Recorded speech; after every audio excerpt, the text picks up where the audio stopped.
అన్ని మృతదేహాల్ని మనం చూస్తున్నాం. బ్లాస్ట్ సైట్ లో హృదయ విదారక దృశ్యాలు కనిపిస్తున్నాయి. మానవ అవశేషాల్ని సేకరిస్తున్నారు పోలీసులు, ఎఫ్ఎస్ఎల్ టీం. బ్లాస్ట్ లో ఇప్పటికే 9 మంది మృతి చెందారు, 32 మందికి గాయాలయ్యాయి. శ్రీనగర్ ప్రభుత్వ ఆసుపత్రిలో క్షతగాత్రులకి చికిత్స కొనసాగుతోంది. మృతుల సంఖ్య మరింత పెరిగే అవకాశం ఉంది.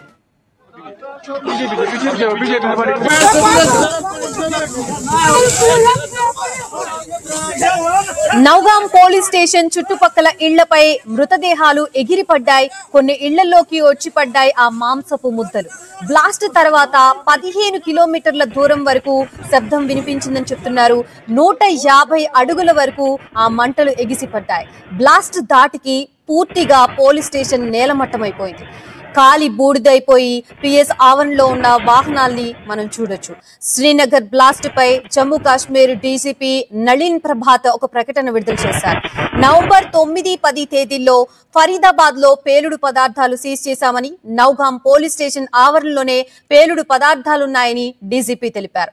2 రోజులుగా ఎఫ్ఎస్ఎల్ సమక్షంలో కెమికల్ ఎగ్జామినేషన్ చేశామని డీజీపీ నళిన్ ప్రభాత్ తెలిపారు. అత్యంత జాగ్రత్తతో కెమికల్ ఎగ్జామినేషన్ చేశామని, రాత్రి 11 గంటల 20 నిమిషాలకి జరిగిన శ్రీనగర్ బ్లాస్ట్ లో మృతుల్లో ఎస్ఐ, 3 ఎఫ్ఎస్ఎల్ అధికారులు, 2 రెవెన్యూ ఆఫీసర్లు, 2 క్రైమ్ సీన్ ఫోటోగ్రాఫర్లు, ఒక టైలర్ ఉన్నట్లు జమ్మూ కాశ్మీర్ డీసీపీ ప్రకటనలో తెలిపారు. 27 మంది పోలీసులు, 2 రెవెన్యూ అధికారులు, చుట్టుపక్కల ఉన్న 3 పౌరులకి తీవ్ర గాయాలయ్యాయి.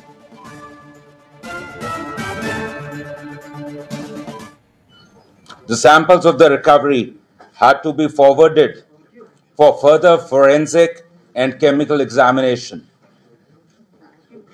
On account of the voluminous nature of the recovery, this process was going on for the past 2 days, which means yesterday and day before, by the FSL team.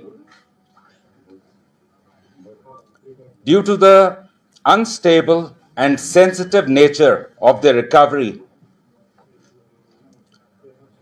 the sampling process, the handling was being done with extreme caution, with utmost caution by the FSL team.